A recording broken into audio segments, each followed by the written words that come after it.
للہ رب العالمین والصلاة والسلام علی رسولہ الکریم وعلی آلہ واصحابہ اجمعین۔ حجت الاسلام امام غزالی رحمۃ اللہ علیہ نے احیاء العلوم میں ایک واقعہ ذکر فرمایا کہ ایک عبادت گزار تھا، اس کو پتہ چلا کہ فلاں جگہ پر ایک درخت موجود ہے اور لوگ اس درخت کے آگے جھکتے ہیں، اس درخت کو سجدہ کرتے ہیں، اس درخت کی عبادت کرتے ہیں۔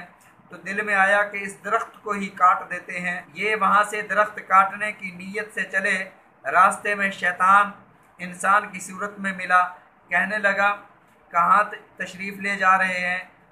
آپ نے فرمایا کہ میں اس فلاں درخت کو کاٹنے جا رہا ہوں، لوگ اس کی عبادت کرتے ہیں، اللہ کو چھوڑ کر اس کے سامنے سجدہ ریز ہوتے ہیں۔ تو شیطان نے کہا آپ کو اس درخت سے کیا سروکار ہے؟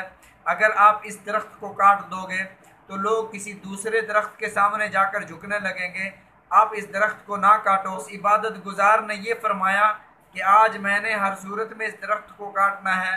تو شیطان نے جب دیکھا کہ اب بات بنتی نظر نہیں آتی تو شیطان اس عبادت گزار کے ساتھ لڑ پڑا۔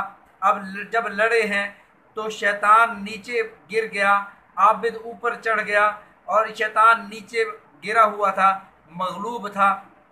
عابد کو اللہ رب العزت نے فتح دی اور اوپر چڑھے ہوئے تھے۔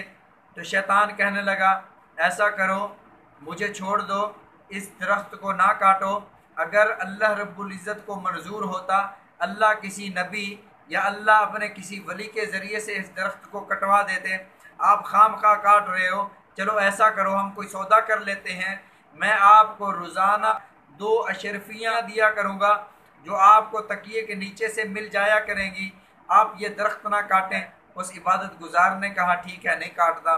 راستے سے واپس آ گئے، ایک دن رات کو سوئے، صبح کو اشرفیاں 2 اشرفیاں موجود تھیں۔ پھر اگلا دن آیا، رات ہوئی، رات کو سوئے تو تکیے کے نیچے 2 اشرفیاں مزید موجود تھیں۔ جب تیسرا دن ہوا تو اشرفیاں نہ تھیں، تو عبادت گزار کو بڑا غصہ آیا کہ یہ تو جھوٹا ہے، اپنے وعدے کی خلاف ورزی کر رہا ہے۔ تو یہ دوبارہ انہوں نے کلہاڑی اٹھائی اور اس درخت کو کاٹنے کے لیے چل پڑے۔ راستے میں پھر شیطان ملا، کہتا ہے کہاں کا ارادہ ہے؟ اس عبادت گزار نے کہا کہ میں اس درخت کو کاٹنے جا رہا ہوں۔ تو میں ہوئی، آپس میں لڑے۔ اب شیطان اس عبادت گزار پر غالب آ گیا اور عبادت گزار نیچے گر گیا۔ حیران ہوا کہ پہلے تو میں غالب آ گیا تھا اور شیطان کو میں نے گرا دیا تھا، آج شیطان نے مجھے کیسے گرا دیا؟ پوچھا آج تو نے مجھے کیسے گرا دیا؟ اس دن تو میں غالب آیا تھا۔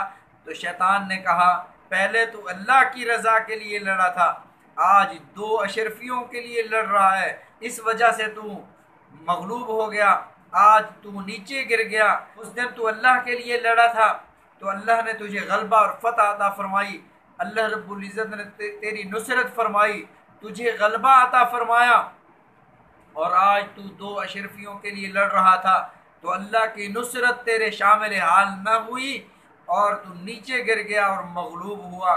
اس واقعے سے ہمیں معلوم یہ ہوا کہ جو کام اللہ کی رضا کے لیے کیا جائے وہ بابرکت ہوتا ہے، اس میں اللہ کی نصرت ہوتی ہے، اس میں اللہ کی مدد ہوتی ہے، اور جو کام دنیا کے فائدے کے لیے کیا جائے اس میں اللہ کی نصرت، اللہ کی مدد شامل حال نہیں ہوتی، وہ انسان ایسے ہی مغلوب ہو جاتا ہے جیسے وہ عابد ہوا۔